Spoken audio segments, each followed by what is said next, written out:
Okay, let me just share my screen.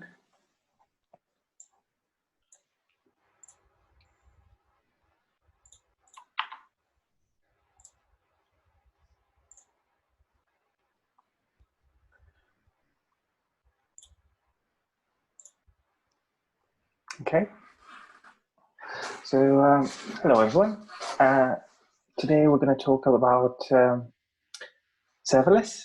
Essentially, our agenda is quick introduction to serverless and what Azure offers in that area. We're going to cover Azure functions, Azure logic apps, and also we're going to talk about Event Grid, and I'll try and demonstrate some of the functionality. So basically, to start with, what is serverless? Essentially, serverless is too soon. Is a method of providing backend services on as used basis. A serverless architecture allows the users to write and deploy code without the hassle of worrying about the underlying infrastructure. Essentially, a company that gets backend services from a serverless vendor is charged based on their computation and do not have to reserve and pay for a fixed amount of bandwidth or number of servers, as the service is auto-scaling. And despite of being called serverless, physical servers are still used, but essentially for us as developers, for example, we don't have to worry about managing them or essentially configure them in any way. If the app is never used, no charge is incurred. And essentially this allows us developers to focus solely on the solution's business logic. The core Azure services for serverless are Azure Function, Azure Logic Apps, and we're also going to quickly cover the Event Grid.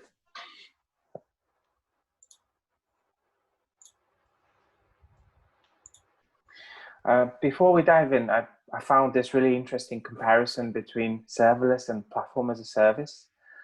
As you can see in here on the graph, serverless overlaps with the platform as a service in some ways, mainly around developers only have to write application code and no server management required.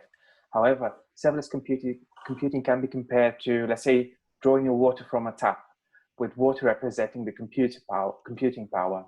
A tap in a modern home can be switched on at any time and can produce as much water as necessary.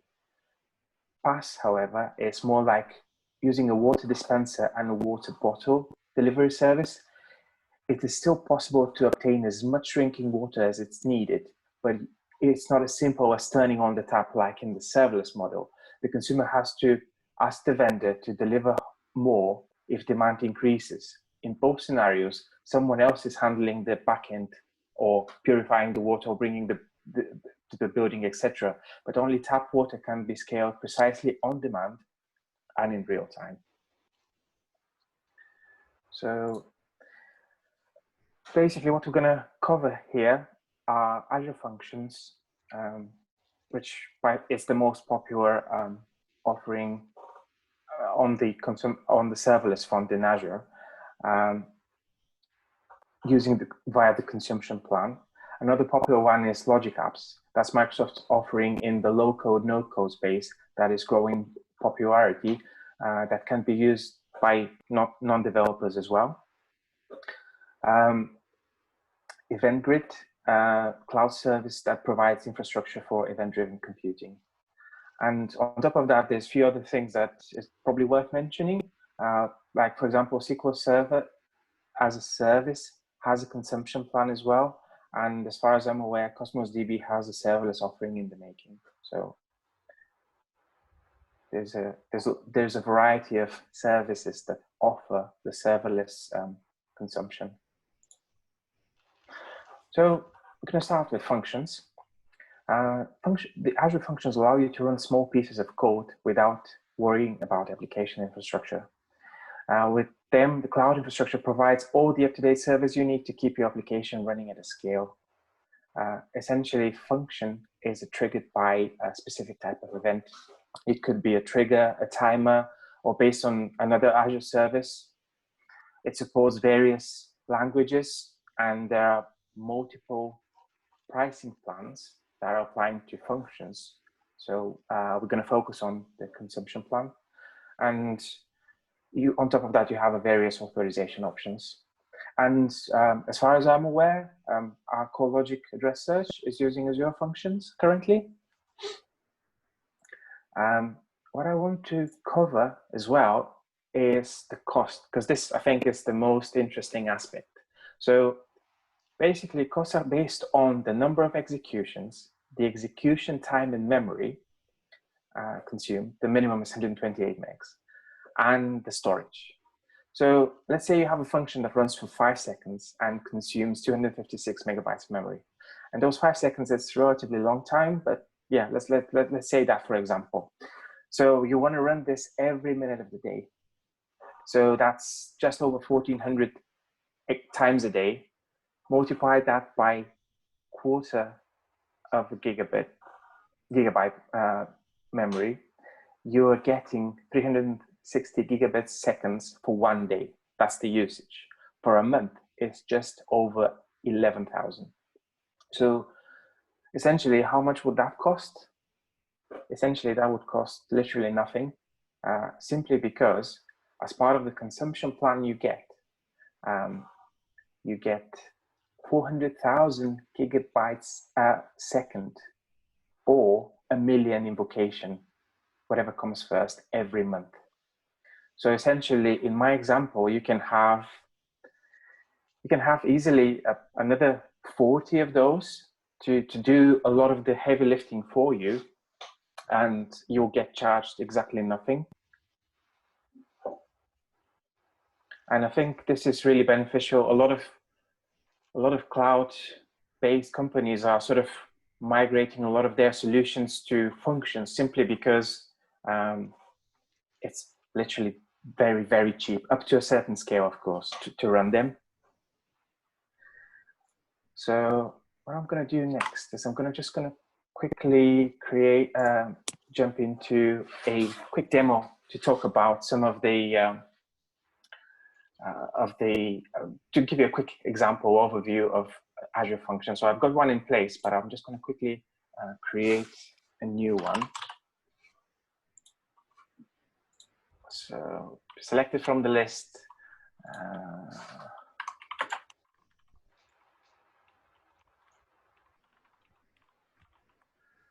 And pick the stack. Hosting, basically, this is the bit where it determines, so you've got the basic settings entered, like subscription, resource group, the function name, etc. And then on the hosting, it's important to select consumption or serverless. So basically, you have two other options, but with the consumption, you get the free grant of 400,000 gigabytes per second, or million invocation, depending on whichever comes first. We're going to skip the application insights, no tags, review and create, and that's going to fail. That's going to fail because I have a policy in place. So so it's not in the allowed location. So I've got a subscription level defined policy that prevents me from creating resources in the wrong area. So in the wrong geographical area. So if I just quickly change that to UK South, that would just work. So this is how easy it is to create a function. So if we go back to the resource group, and that's currently creating now, rather than having to wait for this to complete, I'm just going to reuse the existing one that I've created. So this is the function app itself that consists of multiple functions. So you can see the memory usage here. So I've got a function already in here. So I can simply create another one. So I've mentioned earlier, we have multiple triggers. So the easiest one is HTTP triggers, but then you have a lot of other options available, like timer trigger that I've mentioned, or based on another Azure service, like every time for example, it can run every time a blob is insert. It could be based off event grid or event hub trigger. It could be service bus message, etc. So let's do a HTTP trigger one, and I'm just going to use anonymous as authorization level, and that's as simple as it is. So basically, once that's done, you get the function here, and basically it's a lot of standard code that was created for us. And what I can do now is also do a test. So if I run the function,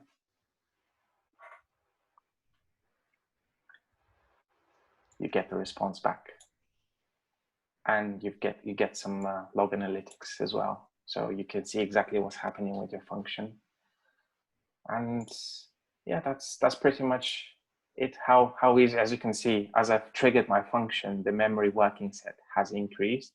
So essentially, I'll be charged 128 megs times the number of seconds that function run. That's most likely just a second. So yeah, that's a really quick example of functions. And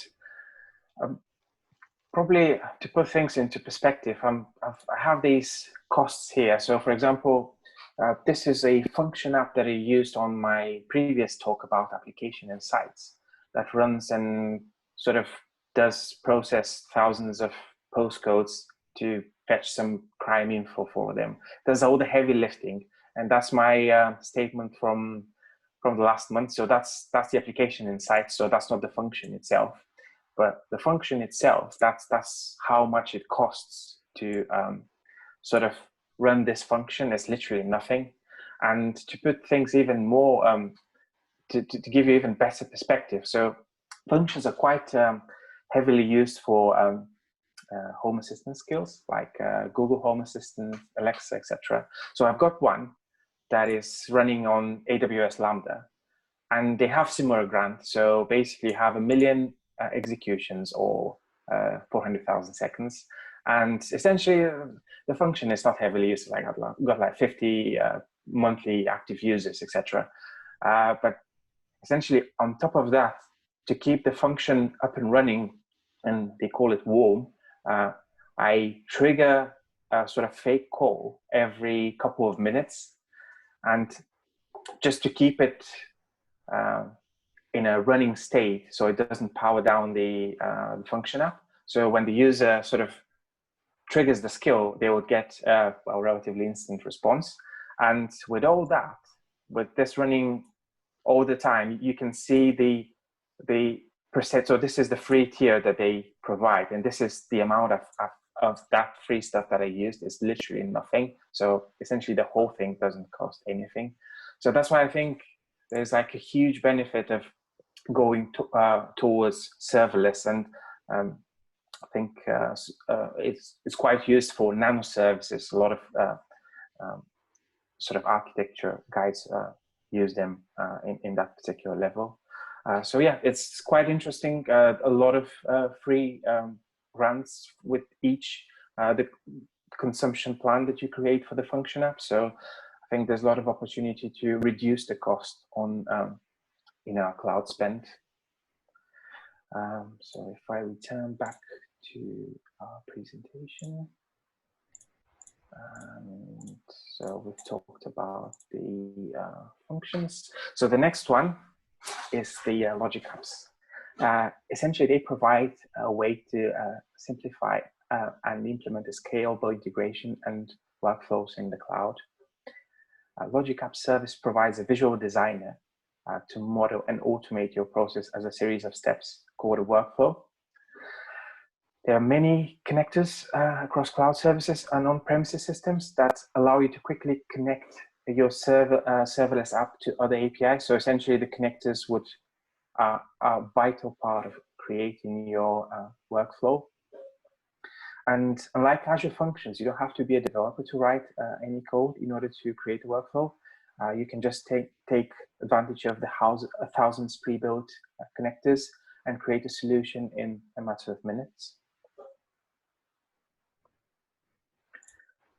So we are going to do that just now. So I have a resource group where I have my logic app.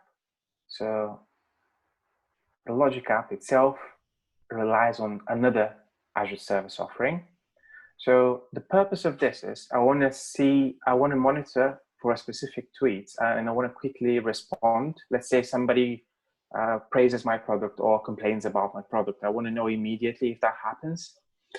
So basically, I've created another service called Text Analytics that would basically help me create a workflow to fulfill that exact requirement that I have. So I'm just going to start from scratch here. But basically what you can do is, like with everything, you can just do add and then logic app. And that's going to create a logic app for you. So I've got this logic app and there's nothing in it. I'm going to start with blank.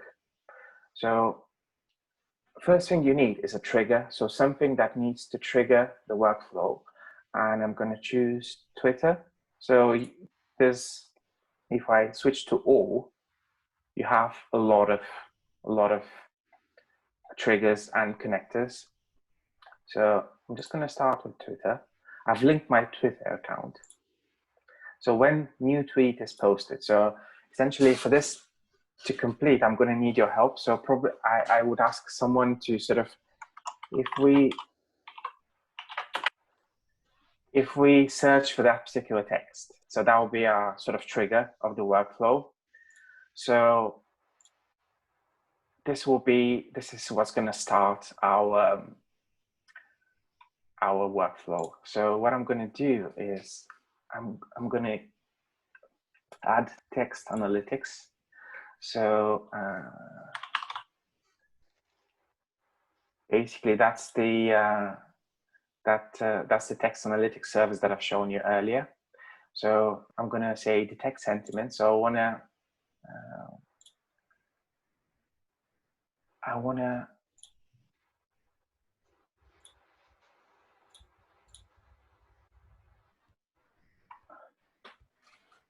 to determine whether the tweet text is positive or not. So basically the next thing I want to do is I'm going to have two different workflows. So essentially my workflow would have two different actions. So basically now I have access to the result of the sentiment detection from the previous step. So I have the score. So basically that's my workflow so far is going to grab the tweet, it's going to detect the sentiment of the tweet, and it's going to give me a score that I have access to. So if it's greater than 0.5, and basically this is going to give me a score between 0 and 1. So if the tweet text is greater than, what I want to do is send email to myself.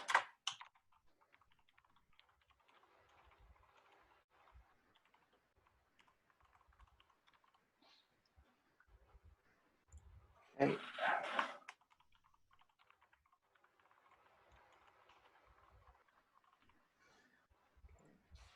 And basically, I now have the context of everything that I've got so far. So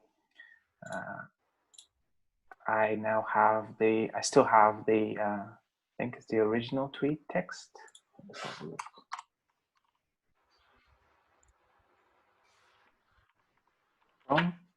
And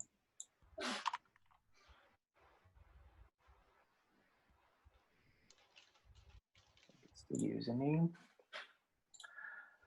And yeah, that's basically my workflow created, and that's all it takes. So just in case that doesn't work, I've got one that essentially search for. In order for this to work, it requires for this tweet to for tweet with this text to be tweeted. Do I have any volunteers that are happy to tweet this? Or shall I? What text were it again? So the text was Core Logic UK.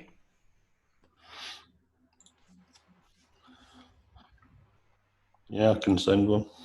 Oh, thanks, Greg. So this is the UI designer. So as you can see, it's really easy to craft your workflow. And on top of that, if there's something that is not on the list, you can create connectors yourself, like connectors with your own APIs as such. It's quite easy and straightforward to create one. On top of the UI view, you get the code view that has the definition of the entire workflow for you, so you can source control it as well. Okay, so shall we try and running this now?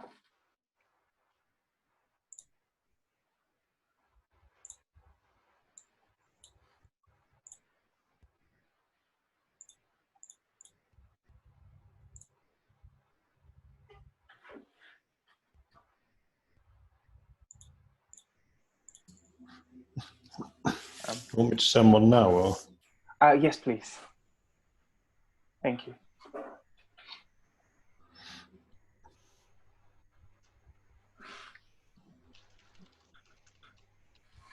Let's have a look. So I'm just going to run the trigger.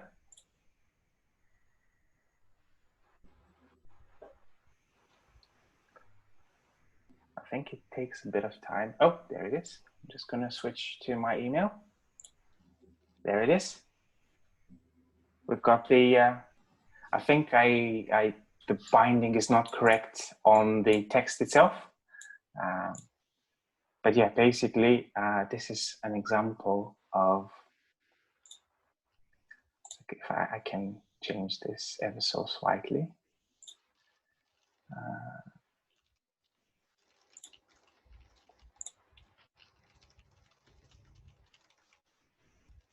I think it's just the tweet text.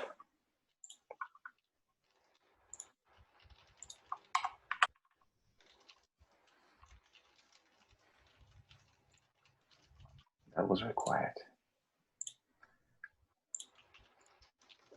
Yeah, this is, and again, this is absolutely serverless. You don't provision any resources. You don't pay for, well, you pay for the amount of executions basically. So you can do this, you know, in a matter. So you can do this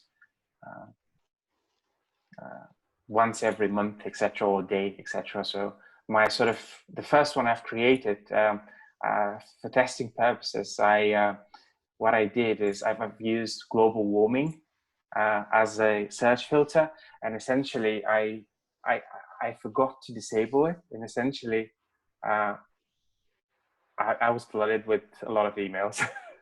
But yeah, essentially the price is really small for the amount of executions you get, and yeah, it's just another example of another serverless offering, being the logic apps. And if I can quickly go back to my presentation, and there's just one thing left to cover. It's the event grid. Essentially, it's a cloud service that provides infrastructure for event-driven computing. Event grid focuses on events or messages that declare something happened. The service allows you to send messages and route them to endpoints and consume them with a custom code. It enables nearly real-time delivery at scale. Event grid supports a push model. Your application will never have to ask or poll for events. Instead, events are delivered immediately to an endpoint that you specify. This means your code can respond on events as they happen. In many cases, you can also lead to cost savings because it removes the overhead of polling on a regular basis and instead triggers code only when it needs to consume an event. And since I don't have demo for this one, I've just highlighted some interesting use cases. For example, when I've shown you the functions and how you can have a block trigger, this is happening. The plumbing behind it is done via Event Grid. So every time you,